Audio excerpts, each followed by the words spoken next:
I am 37 and my wife is 36. We have three young children, a 7-year-old son and two daughters, 5 and 3. We have known each other for 16 years since college. We became platonic friends back in college, but she was in a relationship back then. 3 years after she graduated college, she came to me for some consulting work, and I later helped her to start her own business, including assisting on financing. We became close, and she broke up with her ex-boyfriend. Then we started dating. She ended her relationship before we started dating, so she wasn't having an affair with me. Over the years, after we got married, we had a family friend that was married but was planning on leaving her husband. They shared 2 kids, and she was having an affair with another man. Let's call her Kate. Kate and I have known each other for a while, longer than my wife, but we weren't friends. I introduced her to my wife, and they hit it off. They started getting closer 2 years ago when Kate began having an affair behind her husband's back.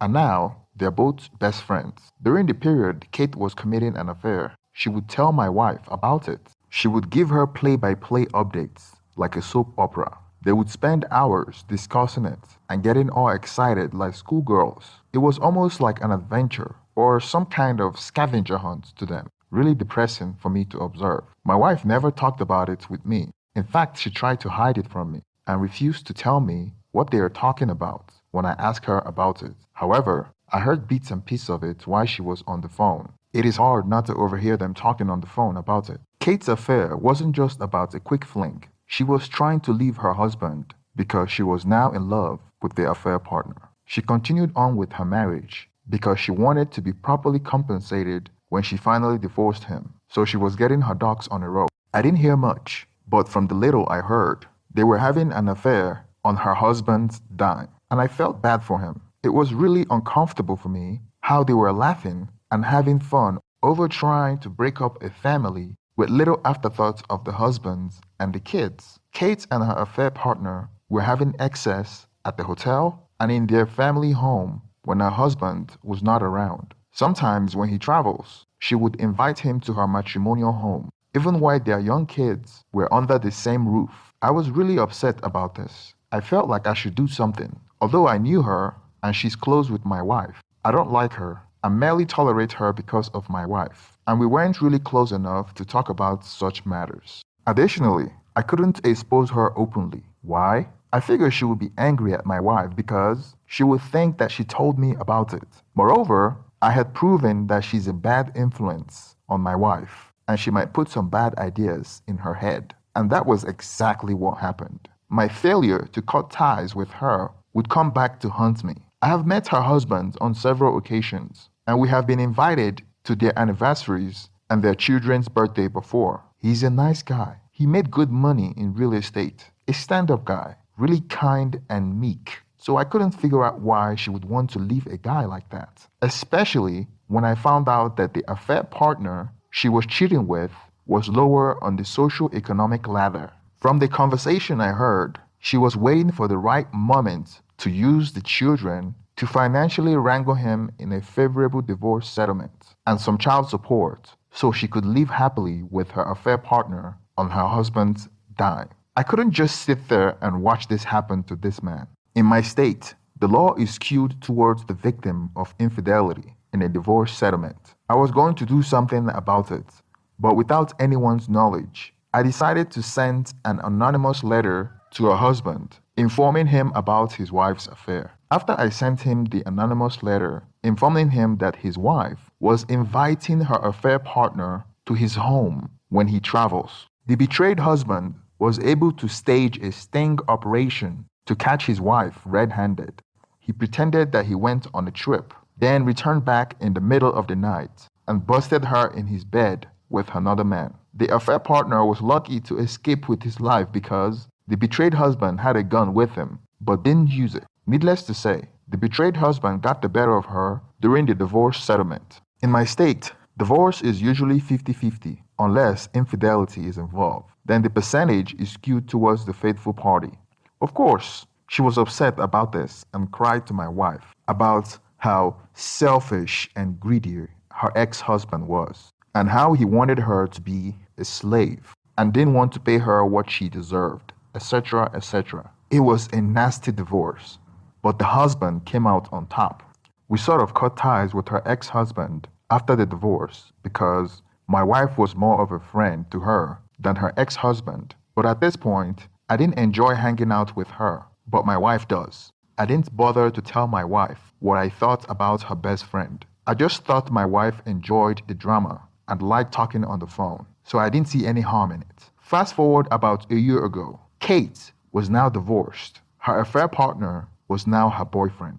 Through some financial wrangling from her ex-husband, they were able to buy a house, and over the years, we became friends with them. Me and my wife would go to a couple's date with them, and they became friends with us. Over the past year, I have gradually become more depressed and unhappy, and that coincided with when my wife became close with Kate. But it has gotten worse this 9 months of hanging out with them as a couple. I believe this was down to small changes in my wife's behavior towards me. I have a history of depression, but it hadn't gotten bad enough for me to feel like I needed to speak to someone or be on medication. I felt like Kate was driving a wedge between me and my wife because what little time I have to spend with my wife, she would be on the phone with Kate. She used to answer her phone in my presence, but then she started being secretive with her phone, running off to the garage or to the backyard to answer her phone. She would schedule couples date nights with Kate and her boyfriend, and also picnic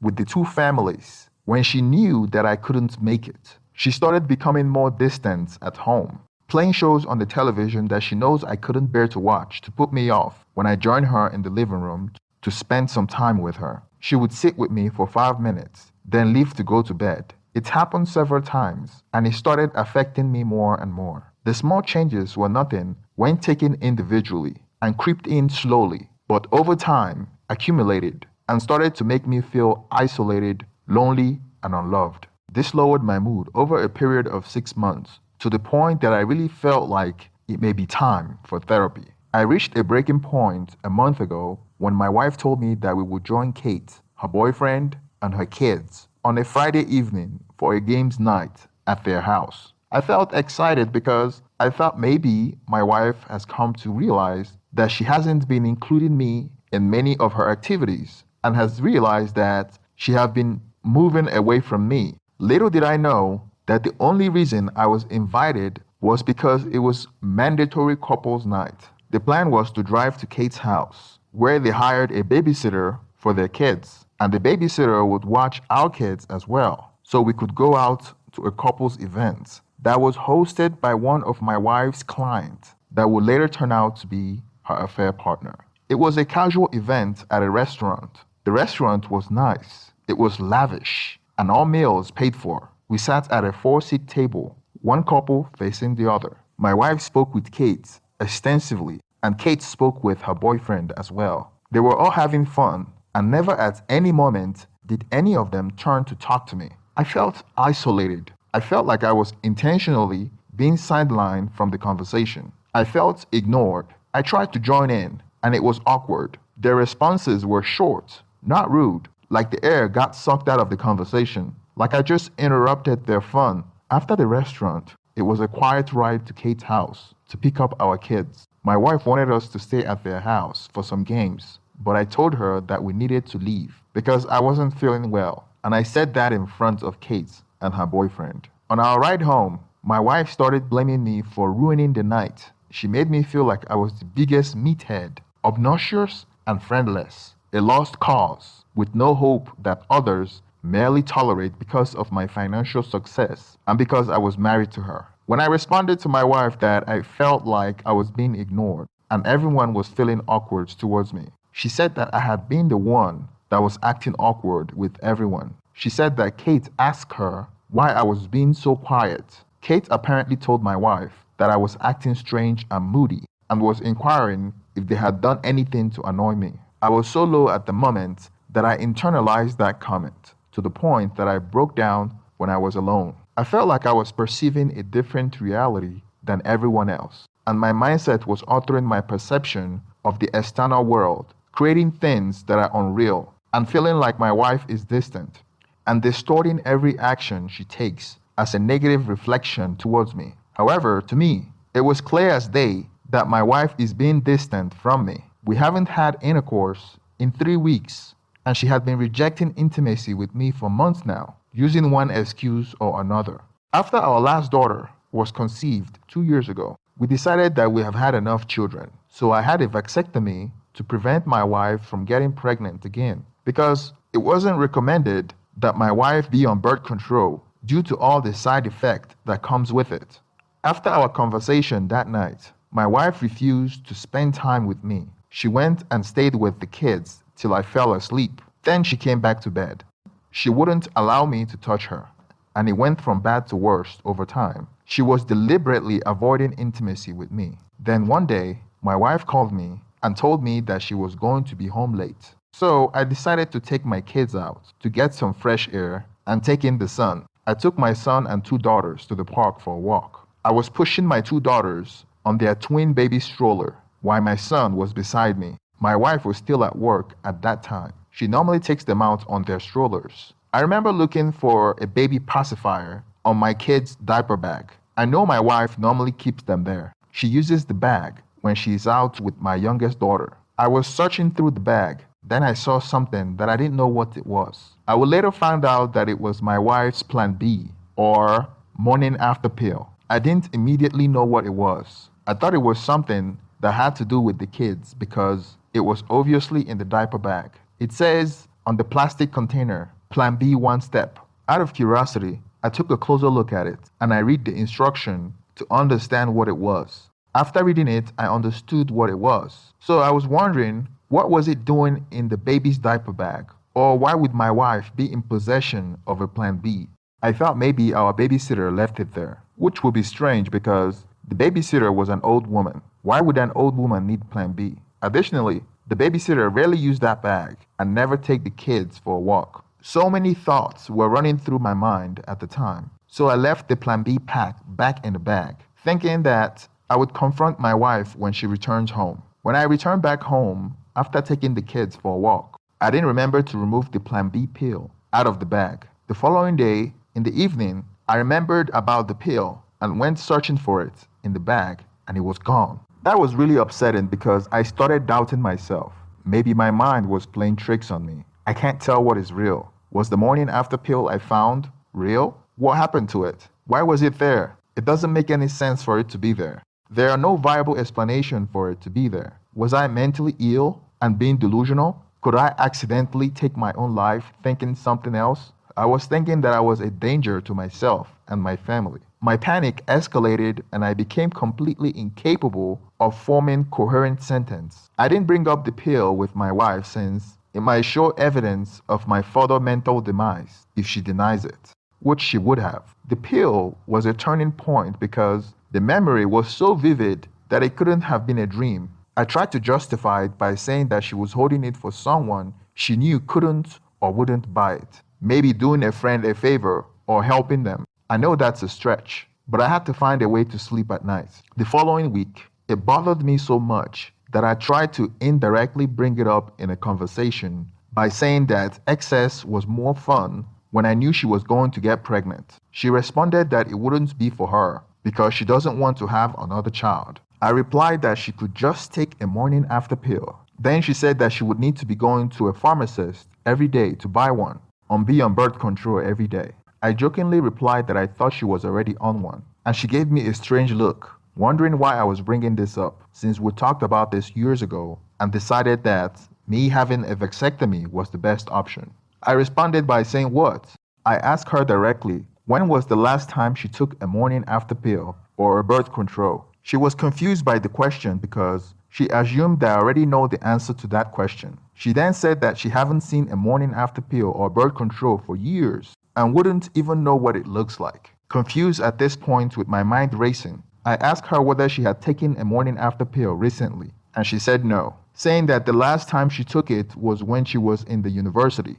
As you could imagine, this did nothing to improve my mental health. I went to a massage parlor the following day after work to calm myself down and remove tension from my muscles and try to take my mind off the thoughts that I might be going crazy. It took a bit, but I was able to regain my composure. After 2 weeks of going to therapy, working out, and getting some massage to relax my muscles. I felt like my chemicals were within balance, and it was clear to me that my wife was committing an affair. There were so many dots that I could connect in my mind. The only reason why she was in possession of a morning after pill was because she was having unprotected excess with somebody else. And she recently started answering her phone calls away from me even when Kate calls her, something she wasn't doing before. Knowing how Kate was and how she was speaking with my wife during her affair years ago, I figure my wife is doing the same thing to me as well. This might all be crazy talk, but the only way I could find out was to get hold of her phone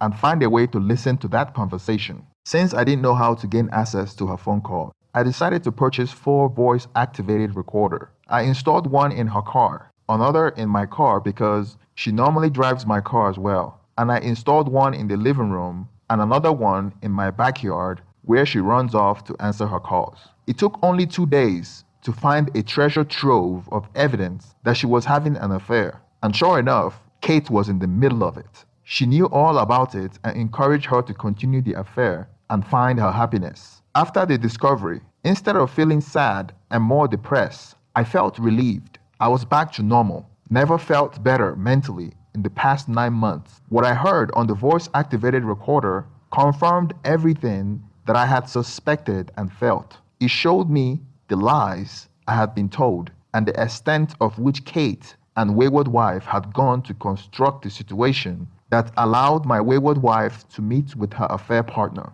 It shows them complaining about me and laughing about the affair, just like they laughed about Kate's ex-husband when she was having an affair with her current boyfriend. Kate encouraged her as they were wallowing in the excitement of it all. Kate would say things like, "I don't blame you, sister." And I remember how exciting, scary, and fun it was when I was having a secret affair. After a week of listening to their conversation, it appears that it's been going on for months. There wasn't any time in the conversation where Kate told my wayward wife that she shouldn't do anything and instead talk to me or work out our issues. Kate really became more involved on few occasions and enabled my wayward wife and her affair partner to meet in private. The affair partner had a girlfriend, and they talked about how she has to be very careful so as not to be caught like her husband caught her. On one occasion, my wayward wife, Kate, and her boyfriend arranged a trip to a park near the affair partner's business so that my kids and Kate's kids could have a day out. This was one of those times that I couldn't make it. They planned a day that I would be busy with work and wouldn't notice. Kate and her boyfriend took care of the kids while my wayward wife and her affair partner met. With certainty, I knew she was having an affair while Kate and her boyfriend watched the kid for her. The affair partner is in the same line of work as my wife and will sometimes serve as a mentor to her. When I initially started being interested in my wife, I invested heavily in her business and started it from her, and over the years, added more financially when the business falls in troubled times. The affair partner was the same guy that invited us to the restaurant with Kate and her boyfriend, where I felt like I was intentionally being ignored, even though it would have been completely normal for her to have met up with a affair partner because of their business relationship. The fact that she admitted on the voice-activated recorder that they had excess is plenty of proof enough. She mentioned that it happens both in his office and hotels, and that was 2 weeks of audio recording. So I assume the affair has been going on for much longer. There have been several, and Kate knows, almost like she was cheering my wayward wife on. I had audio evidence of everything. I was under the impression that I was losing my mind suspecting her, but it turns out that my intuition was correct. I have never hated being right about anything like I hate being right about this. When I confirmed the affair, it was like a weight was lifted, and instead of feeling paranoid, maniac, and out of control, I felt calm. I still have low moments, but they pass in maybe a couple of minutes. I am sure there is worse to come, but for now, I am using this to get me through the rest of the week. The divorce split for assets in my state would be 50-50, and the child custody will be determined based on the best outcome for the kids. I am hoping it will be 70-20 or 70-30 split.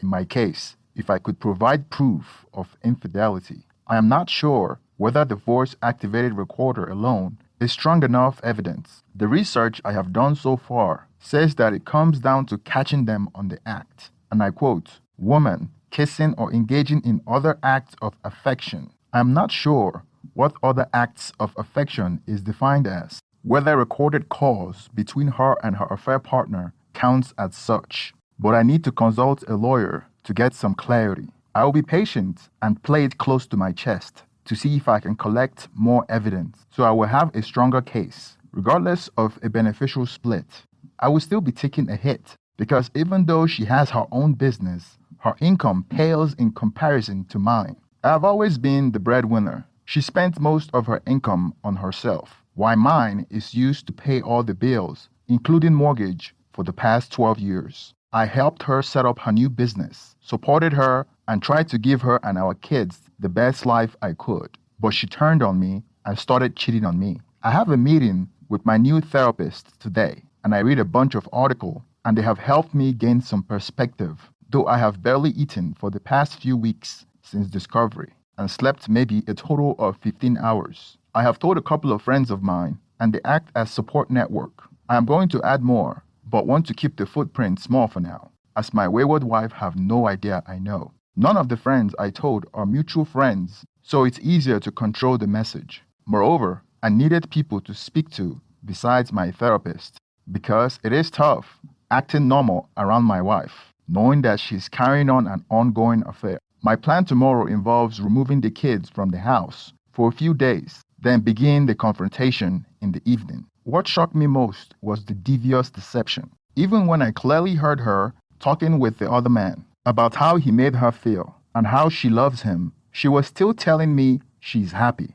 saying she loves me and wants me to be happy. And she thought that my depression may be flaring up. Last night, I saw her leave the bedroom to answer her phone in the backyard. After about 45 minutes away, she came back and kissed me goodnight, like we always do. Then this evening, I listened to the voice-activated recorder, and she was telling her affair partner how fun it was to have intimacy with him and how boring I was. It was like a stab in the back. She clearly thinks that I'm some sort of cock, and it gives her excitement to see me suffer. In due time, I also plan to expose the affair partner. He has a girlfriend, and I am sure she would like to know about his cheating ways. If everything goes as planned, I will be asking wayward wife to call her and explain. Otherwise, she will be getting a call from me. I want her to not have to deal with her cheating boyfriend as much as I don't. Update: it's been 2 weeks since I have been recording my wife with Kate and her affair partner on the voice-activated recorder. Interesting conversation yesterday. When I was upstairs sleeping, she came downstairs late at night to talk to her affair partner on the phone. I heard her on the recording speaking with the affair partner and was trying to initiate a meetup with him, but he was too busy. Then she told him that, and I quote, "I am unbelievably horny, and if you don't meet me tomorrow, I'm going on Tinder." She said that while I was laying in bed upstairs, and she sneaked out to set a XX date with another man on the phone. Like I'm not even a viable or worthy person for excess. This goes to show that reconciliation is not possible for me to consider, because even when she feels horny and her affair partner is not available, she would rather be on Tinder than be intimate with her husband upstairs. To make matters worse, she followed through on it by going on Tinder to look for men. How did I find out? In another interaction with Kate a few days later, I heard on the recording that she registered on Tinder, a dating site, and she met up with some guy on there. It sounded like it was something she was trying out to get some attention or to get her affair partner jealous. And according to what they were saying, it sounded like Kate met her current boyfriend there. So not only is my wife having an affair with the other man, she's also having an affair on Tinder. I took all the evidence to my lawyer for some legal counsel, and he feels like I needed stronger evidence of them being affectionate, especially one that shows them holding hands or kissing. On the recording, you can only hear my wife, and based on her conversation, I could tell who she was communicating with. Well, that's not enough because there's room for denying. The voice-activated recorder barely falls under the umbrella of affectionate because it will sound to an unbiased listener as a one-sided conversation, but with additional evidence of kissing or holding hands or something of that nature would create a stronger case against her. the lawyer gave me the contact of a private investigator that has experience with things like this, and he is trusted by the court and has testified on the stand before. And he wanted me to contact him so he can get some pictures of them together. The downside of the voice-activated recorder is that it takes up to 24 hours for me to get a chance to listen to their conversation. It would have been great if I could get something in real time so I can react to their meetup location. When I got home from the lawyer's office, I called the private investigator. He requested everything from my wayward wife photos to her daily schedule and her license plate number. Additionally, I told him everything I knew about her affair partner. It was really challenging to not confront my wife at the time and act normal around her while she continued an active physical affair with her affair partner. It was difficult to stay calm, to smile, and act normal when you knew your wife had just come back from downing another man's Johnson. I continue to see therapy, have a close group of friends that I speak with. Going to the gym and getting frequent massage helps keep me calm. My plan for confrontation is to, number one, I will explain she has ruined our marriage, destroy all trust, and etc. Number two, I can't imagine her ever voluntarily offering to cut Kate out. But if she offers to go no contact with a affair partner, I may suggest that is not enough and that all enablers must go and see if she gets it. There is so much to think about and so much unpredictability. 3. I would tell her to call the girlfriend of the affair partner and confess to her about the affair. I know she would most likely refuse, but I would try. Update. It's been 3 weeks since the private investigator started following my wife, and he has captured my wife visiting the affair partner's shop once. I suppose the affair happens at his shop. Not sure if that's strong enough evidence because he's one of her clients and would be considered normal for her to visit his shop to meet him. However, the private investigator did his best without going into the shop. Not sure how long I can go on pretending like this. It's not good for my mental state to act normal around her. I may have to take a chance by confronting her if the private investigator doesn't find anything by the 5th day. Update. Great news, sort of. I have been waiting on the private investigator to make progress besides capturing her going to his store. I have been doing some reconnaissance work by listening to the audio more frequently so I can get an update on planned meetup and whatnot as to inform the private investigator ahead of time. Slow progress so far till the 7th day. Thursday night she was watching TV with me as the kids were playing. It is becoming easier to have a normal conversation with her because I've gotten used to pretending. The phone rang and she went to answer it outside as normal. She joined me back on the couch minutes later and I asked her who that was and she said it was Kate checking up on her. I wasn't sure whether she was lying. So when she went to bed, I went to the backyard and listened to the voice-activated recorder. I found out that the person she was speaking with was with the affair partner and not with Kate. They talked about meeting up on Friday. They didn't mention time and location. I returned the voice-activated recorder, then went back to bed to sleep next to her. The following morning, before she went to work, she told me that she would be having lunch with some friends and she didn't get a chance to inform the babysitter yesterday, and she was asking if I could babysit the kids and tuck them to bed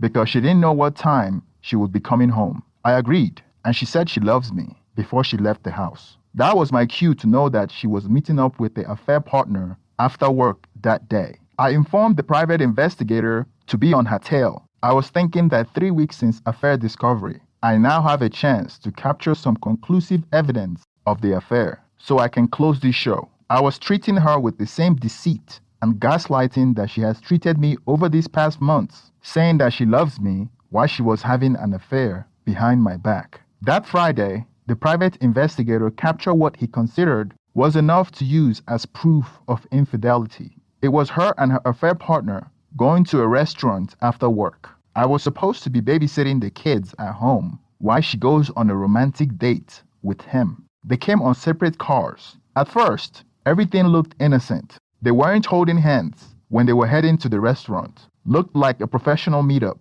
but everything changed after they were done at the restaurant. The private investigator recorded them heading towards the garage to leave with their cars. When they were in the garage and felt like nobody was watching them, they kissed, mouth to mouth. Lasted for about 5 seconds under the dim lights of the high-rise garage. You can still make them out. That was strong enough proof to show that they were having an affair, and the private investigator captured everything, met up with the private investigator on Sunday evening to confirm what I already knew, and he gave me some legal paperwork to sign. Total professional. After the meeting with the private investigator, I have the proof I need to make sure I come on top on the divorce settlement. I will confront her on Monday. I have begun informing more people in preparation for tomorrow, and I'm preparing those people to tell others. So I have fewer calls to make once this all kicks off. Wife's home, gotta go put on my happy face on. That morning, wayward wife was in a hurry to go to her shop. She woke up about 6 a.m.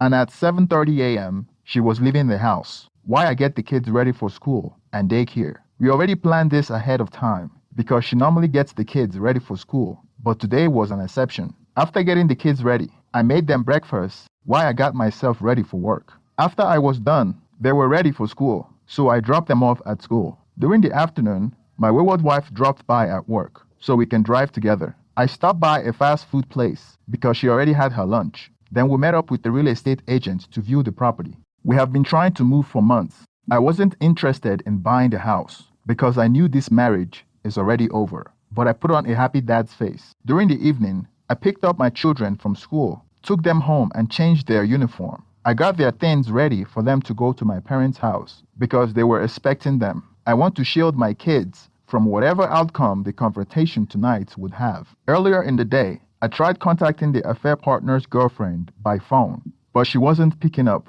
So I left a message saying that I need to speak to her. It's incredibly time sensitive. I told her to call me back ASAP. When my wayward wife returned home, she asked me where the kids were, and I told her that I took them to my parents because my parents wanted to see them. She thought that was strange because they normally go there on the weekend, and tomorrow is a school day. But I told her that my parents would take them to school tomorrow. I have already told my parents about my wife's affair, and they were devastated and offered to help me in any way they could. I went to meet up some friends, had a couple of drinks, and felt energized. And when I came back home, my wayward wife was taking a nap.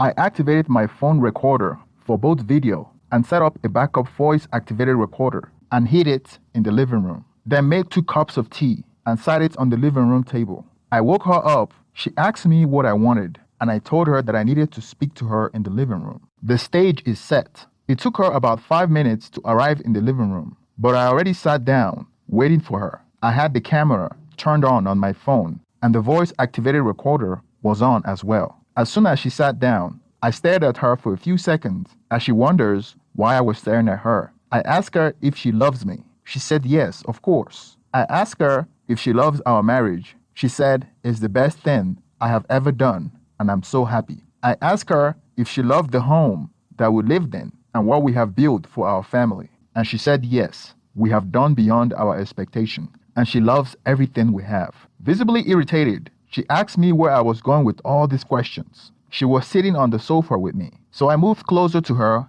and asked her to tell me about her affair partner. I mentioned him by name. She asked me what about him, that I already knew who he was. He was the guy she's done some work for and occasionally texts for advice. I repeated the question one more time, adding that I want to know the specifics of their relationship. And she just kept saying either he's an advisor and has helped me learn the business, and I don't know what you want me to say. This was the most frustrating part, going around in circles. I could see it was going nowhere, so I asked her when she last saw him. Bear in mind, the private investigator already captured her on camera, meeting him at his shop twice last week. Plus, she went to dinner dates with him and kissed him in the parking lot on Friday. And she speaks with him almost every day on the phone. She said she had last seen him 2 months ago at the restaurant she invited us to, which he attended with his girlfriend. I asked her if she was sure. She said yes. Then I asked her, what about on Friday? And she said, oh yeah, I saw him briefly then. Mind you, they had dinner at a restaurant and made out in the garage. Then went on and on, circles of lies and trickled truthing. It took 2.5 hours of me asking specific questions and referring to an excerpt of the evidence that I had created in order to spot her lies before I managed to get some semblance of coherent answers from her. It includes the fact that they had met up and had excess. She had been exchanging pictures and flirting, and that Kate has been enabling her and covering for her. It's astonishing to see how delusional someone can be. Even when I told her I knew the truth, she lied. I've never seen this before. Throughout the confrontation, I was cool and collective and didn't lose patience because I was already a few steps ahead of her. I asked her rhetorical questions that I already know the answers to and set traps for her to lie about. And when she lied, I corrected her with known facts. I deflected any blame shifting as she tried to minimize the situation that they only had excess twice. I explained to her how long I have known, even though I found out about a month ago. I convinced her that I have known longer than I actually did, and I have been collecting evidence against her. I told her that I know everything, and every time she was with him. She was shocked when I told her that. She didn't ask me about my source, and I didn't show her any evidence. But I told her that she has been exposed, and some people know and have been telling me about it. I wanted to install a sense of paranoia in her and make her feel like she was the crazy one. She tried to minimize events by limiting the severity of their relationship. Like she would say, "We met up," instead of saying, "We had excess." Then I would question her about what she meant by meet up. Then she would say, "We slept together." Then I would say, "You mean like sleeping in the same bed? What do you mean by sleep in the same bed? What kind of business partners sleep in the same bed? I don't understand." I questioned her to force the point where she provided graphic details and I was recording everything for my divorce case. She started crying so I would have sympathy for her, but quickly stopped because she saw that I wasn't fazed by it. I had pen and paper, writing things down and confirming details like it was a police interrogation. We got to a point where she was afraid to lie to me about the details on dates and venues that I didn't already know because she thought I knew about previous meetups. I even convinced her that Kate had been feeding me information all along. So during the confrontation/interrogation, she thought Kate betrayed her. Since she was under the impression that Kate betrayed her and knew that Kate knew everything, she wasn't holding back on the information she was providing. I brought out a sheet of paper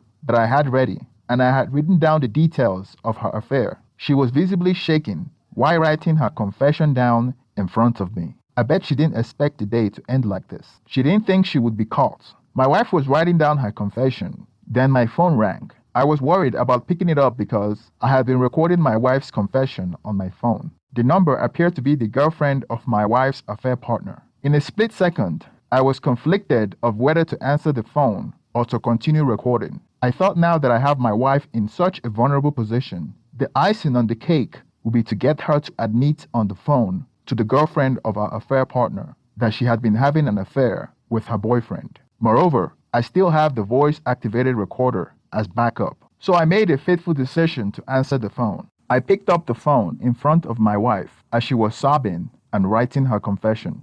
I told affair partner's girlfriend that my wife have a very important message to tell her. My wife looked even more frightened when she realized who I was speaking with. I'd lied to my wife, telling her that she knows everything, but I wanted her to admit it in front of affair partner's girlfriend. The voice-activated recorder was in the living room, so it recorded the rest of the conversation that was cut short because I picked up my phone. The affair partner's girlfriend seemed confused at first, and I told her that I have her on speaker with my wife, as if we have spoken about it before, so I could fool my wife to think that the girlfriend was in on it as well. Here's how everything played out. Me, hello, like we discussed before. I have been monitoring my wife for months, and I found out that she has been having a physical affair with your boyfriend. My wife is now here. She's ready to confess that she was having an affair with your boyfriend. Affair partner's girlfriend. Okay, is this a joke? Me, no, it's not a joke. I have all the evidence. I turn to my wife and ask her, me, how long has this affair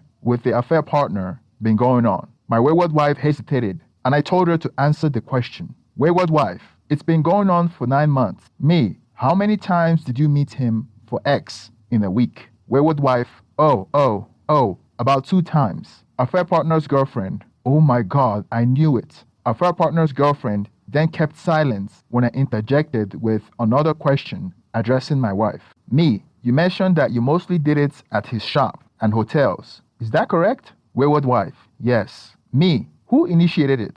Wayward wife, he did. Me, at any point, did you consider stopping? Did you thought about the fact that you're married and he's in a relationship? Wayward wife, I tried to stop, because I was feeling guilty, but he wanted to continue. My wayward wife's answer was short, and I knew she was lying when she said that she wanted to stop. Had she wanted to stop, she wouldn't be soliciting meetups with a affair partner or threaten to look for other guys on Tinder to get him jealous. But my goal was not to correct her lies, but to confirm the affair with the affair partner's girlfriend. That way, I would ruin the relationship of the affair partner. The affair partner's girlfriend was silent on the phone, maybe because she was shocked by the confession. I took her off the speakerphone and told her that I have more evidence of the affair in case she needed proof.